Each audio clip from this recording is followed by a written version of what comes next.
ओम शांति। आज की मुरली है 5 मई 2026 की। बाबा कहते मीठे बच्चे, सुख शांति का वरदान एक बाप से ही मिलता है, कोई देहधारी से नहीं। बाबा आए हैं तुम्हें मुक्ति, जीवन मुक्ति की राह दिखाने। आज का प्रश्न, बाप के साथ जाने और सतयुग आदि में आने का पुरुषार्थ क्या है? उत्तर है, बाप के साथ जाना है तो पूरा पवित्र बनना है। सतयुग आदि में आने के लिए और संग बुद्धि योग तोड़ एक बाप की याद में रहना है। आत्म अभिमानी जरूर बनना है। एक बाप की मत पर चलेंगे तो उच्च पद का अधिकार मिल जाएगा। आज का गीत, नयनहीन को राह दिखाओ प्रभु। ओम शांति। यह गीत किसने गाया? बच्चों ने, क्योंकि बाप तो एक ही है, उसको ही रचयिता कहा जाता है। रचना रचयिता को पुकारती है। बाबा ने समझाया है, भक्ति मार्ग में तो तुमको 2 बाप है, एक लौकिक, दूसरा है पारलौकिक।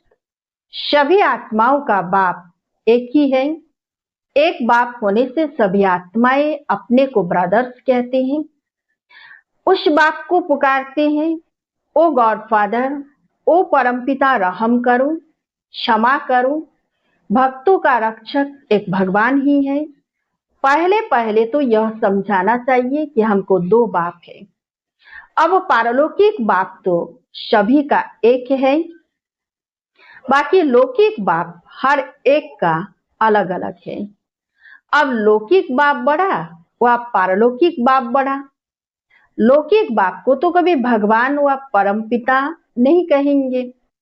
आत्मा का बाप एक ही परमपिता परमात्मा है। आत्मा का नाम कभी बदलता नहीं है, शरीर का नाम बदलता है। आत्मा भिन्न भिन्न शरीर ले पार्ट बजाती है, अर्थात पुनर्जन्म लेती है। आखिर भी कितने जन्म मिलते हैं, सो बाप ही आकर समझाते हैं।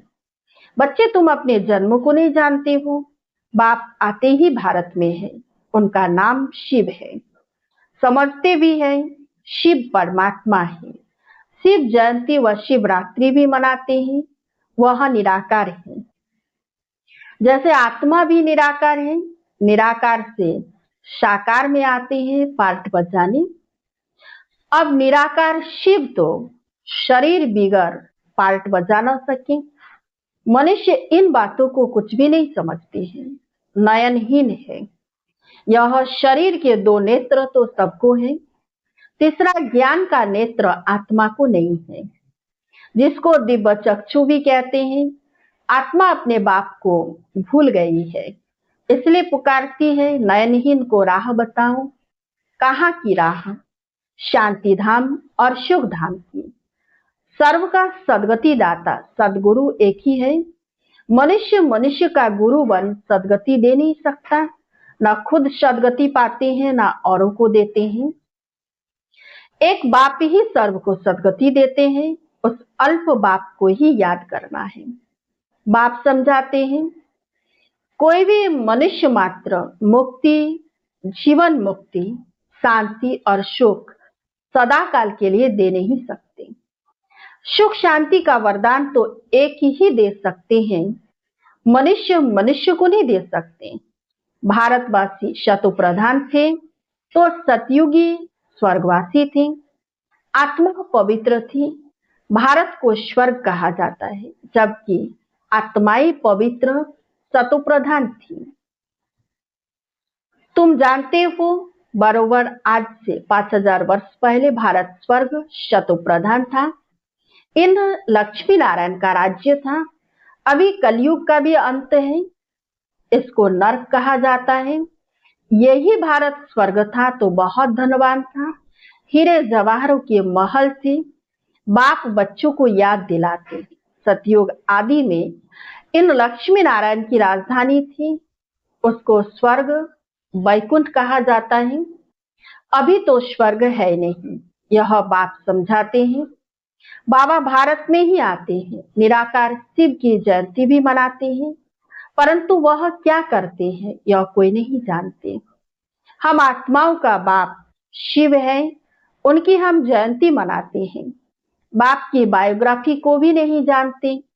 गाया भी जाता है, दुख में सिमरन सब करे, पुकारते हैं ओ गॉडफादर रहम करो। हम बहुत दुखी हैं क्योंकि यह रावण राज्य है। वर्ष वर्ष रावण को जलाते हैं ना, परंतु यह किसी को पता नहीं कि 10 शीश वाला रावण क्या चीज है। हम उनको जलाते क्यों हैं, यह कौन सा दुश्मन है जो उनके एफिजी बनाए जलाते हैं। भारतवासी बिल्कुल नहीं जानते क्योंकि ज्ञान का तीसरा नेत्र नहीं है। तब तो राम राज्य मांगते हैं। 5 विकार स्त्री में, 5 विकार पुरुष में है, इसलिए इनको रावण संप्रदाय कहा जाता है। यह रावण 5 विकार ही बड़े से बड़ा दुश्मन है जिसका एफिजी बनाए जलाते हैं। भारतवासियों को यह पता नहीं पड़ता कि रावण है कौन जिसको जलाते हैं। यह रावण राज्य कब से शुरू हुआ यह भी किसी को पता नहीं है। बाप समझाते हैं राम राज्य सतयुग, त्रेता, रावण राज्य द्वापर, कलयुग। सतयुग में इन लक्ष्मी नारायण का राज्य था। इन्हों को यह राज्य कहाँ से कैसे मिला यह कोई नहीं जानते। यह समझने की बातें हैं, इसमें अटेंशन देना पड़ता है। मोस्ट बिलोवेड बाप है, तब तो उनको भक्ति मार्ग में भी पुकारते हैं। भारत में जब इन्हों का यानी लक्ष्मी नारायण का राज्य था तो दुख का नाम नहीं था। अभी दुख धाम है, कितने अनेक धर्म है। सतयुग में एक धर्म था। इतनी सब आत्माएं कहाँ चली जाएंगी किसको पता नहीं है क्योंकि नयनहीन है। शास्त्रों से ज्ञान का तीसरा नेत्र किसी को नहीं मिलता है। ज्ञान नेत्र, ज्ञान सागर परमपिता परमात्मा ही देते हैं। आत्मा को तीसरा नेत्र मिलता है। आत्मा भूल गए कि हमने कितने जन्म लिए हैं। सतयुग में जो देवी देवताओं का राज्य था वह कहाँ गया। गाते भी है मनुष्य 84 जन्म लेते हैं, 84 का चक्र कहते हैं, परंतु कौन सी आत्मा 84 जन्म लेती है। जो पहले भारत में आते हैं वह थे देवी देवता, फिर 84 जन्म भोग अंत में पतित बन जाते हैं। गाते भी है हे पतित पावन, तो सिद्ध करते हैं हम पतित हैं, इसलिए पुकारते हैं हे पतित पावन हमें पावन बनाओ आओ। जो खुद ही पतित है वह फिर औरों को पावन कैसे बनाएंगे।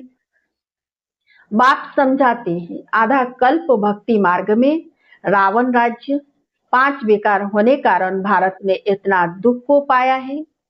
84 जन्म तो लेते ही हैं, उनका भी हिसाब समझाना चाहिए। पहले पहले सतयुग में है शतु प्रधान, फिर त्रेता में है सतु। आत्मा में खाद पड़ती है, बाप आते ही भारत में है। शिव जयंती है ना, और सभी आत्माएं तो गर्भ में जन्म लेती है। बाप कहते हैं मैं साधारण बूढ़े तन में प्रवेश करता हूँ जिनका यह बहुत जन्मों के अंत का जन्म है।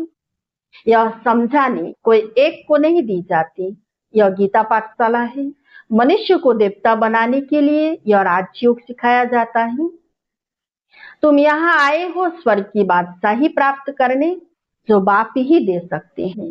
गीता पढ़ने से कोई राजा बनते नहीं है और ही रंक बनते जाते हैं। बाप गीता का ज्ञान सुनाए राजा बनाते हैं, औरों द्वारा गीता सुनने से रंक बन गए हैं। भारत में जब इन लक्ष्मी नारायण का राज्य था तो प्यूरिटी, पीस, प्रॉस्पेरिटी थी। पवित्र गृहस्थाश्रम था, वहां हिंसा का नाम नहीं था। फिर द्वापर से लेकर हिंसा शुरू हुई है। काम कटारी चलाते चलाते तुम्हारी यह हालत आकर हुई है। सतयुग में 100% सॉल्वेंट थे, शतु प्रधान थे। यह राज कोई भी मनुष्य अथवा साधु संत आदि नहीं जानते। बाप जो ज्ञान का सागर पतित पावन है वही आकर शतु प्रधान बनने की युक्ति बताते हैं। रावण की मत पर मनुष्यों का देखो क्या हाल हो गया है। राजे लोग भी वह जो पवित्र राजाएं होकर गए हैं उन्हों के चरणों में जाकर पढ़ते हैं और महिमा गाते हैं। आप सर्वगुण संपन्न हम नीच पापी है, हमारे में कोई गुण नहीं है। फिर कहते आपे ही तरस परोए, हमको आकर मंदिर लायक बनाओ। किसकी भी समझ में नहीं आता कि बाप कैसे आकर के फिर से देवी देवता धर्म की स्थापना कराते हैं। अब तुम समझते हो हम सो देवी देवता धर्म के थे, हम सो क्षत्रिय वैश्य शूद्र बने, इतने जन्म लिए, अब 84 जन्म पूरे हुए हैं। फिर दुनिया का चक्र फिरना चाहिए, इसलिए फिर तुमको पावन यहाँ बनना है। पतित तो सुख धाम शांति धाम में नहीं जा सकते। बाप समझाते हैं तुम जो शतु प्रधान थे वह तमो प्रधान बने हो, गोल्डन एज से फिर आयरन एज में आए हो, फिर गोल्डन एज बनना है, तब मुक्ति धाम सुख धाम में जा सकेंगे। भारत सुख धाम था, अब दुख धाम है। गीत में भी सुना, हम नयनहीन को राह बताओ, हम अपने शांति धाम में कैसे जाएं। वो लोग तो कह देते हैं परमात्मा सर्वव्यापी है, फलाना अवतार है, परशुराम अवतार है। अब बाप परशुराम बन किसको मारते होंगे क्या? हो नहीं सकता। बात समझाती है तुमने इस चक्र में कैसे 84 जन्म लिए हैं। अब मुझ अल्प को याद करो, हे आत्माएं देही अभिमानी बनो। देह अभिमानी बन तुम बिल्कुल ही दुखी कंगाल नरकवासी बन पड़े हो। अगर स्वर्गवासी बनना है तो आत्म अभिमानी जरूर बनना है। आत्मा ही एक शरीर छोड़ दूसरा लेती है। अब 84 जन्म पूरे हुए हैं, फिर सतयुग में आना है।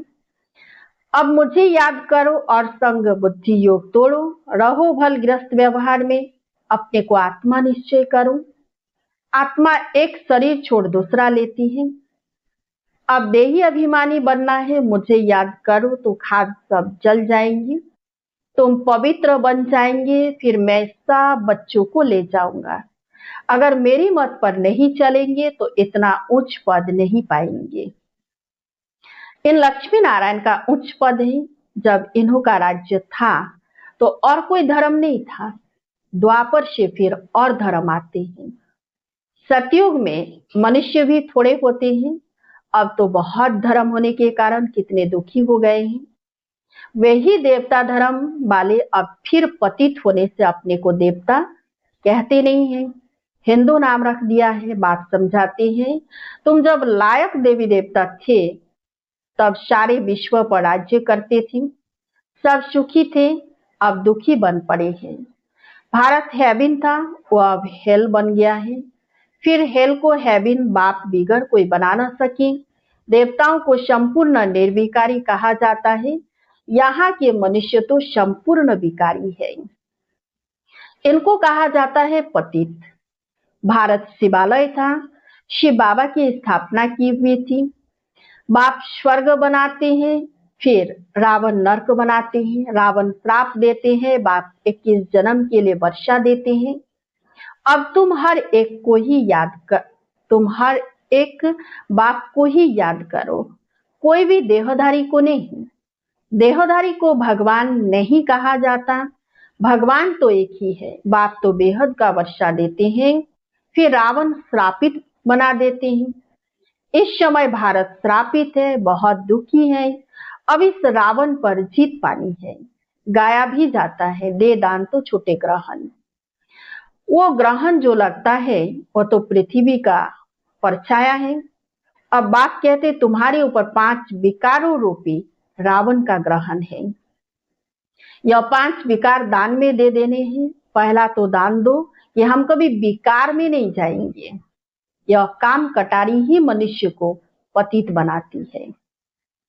अच्छा, मीठे मीठे सिकिलधे बच्चों प्रति माता पिता बाप दादा का याद प्यार और गुड मॉर्निंग। रूहानी बाप की रूहानी बच्चों को नमस्ते।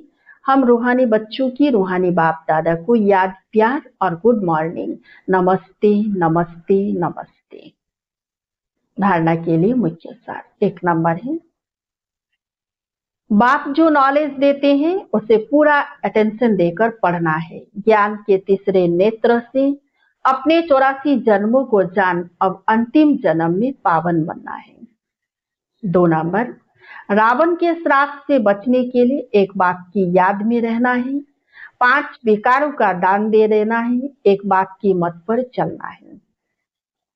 आज का वरदान, ताज और तिलक को धारण कर बाप दादा के मददगार बनने वाले दिल तख्त नशीन भव। जब कोई तख्त पर बैठते हैं तो तिलक और ताज उनकी निशानी होती है। ऐसे जो दिल तख्त नशीन है, उनके मस्तक पर सदैव अविनाशी आत्मा की स्थिति का तिलक दूर से ही चमकता हुआ नजर आता है। सर्व आत्माओं के कल्याण की शुभ भावना उनके नयनों से व मुखड़े से दिखाई देती है। उनका हर संकल्प, वचन और कर्म बाप के समान होता है। आज का स्लोगन, सरल याद के लिए सरलता का गुण धारण करो, संस्कारों को सरल बनाओ। सरल याद के लिए सरलता का गुण धारण करो, संस्कारों को सरल बनाओ। अव्यक्त इशारे, सदा अचल अडोल एकरस स्थिति का अनुभव करो। जिसको ड्रामा के ज्ञान की शक्ति प्रैक्टिकल जीवन में धारण है, वह कभी भी हलचल में नहीं आ सकते। सदा एकरस अचल अडोल बनने और बनाने की विशेष शक्ति यह ड्रामा की पॉइंट है। इसे शक्ति के रूप में धारण करने वाले कभी हार नहीं खा सकते।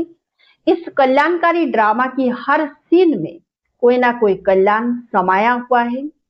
धैर्यवत बन साक्षी हो देखने का अभ्यास करो तो अचल अडोल रहेंगे। ओम शांति।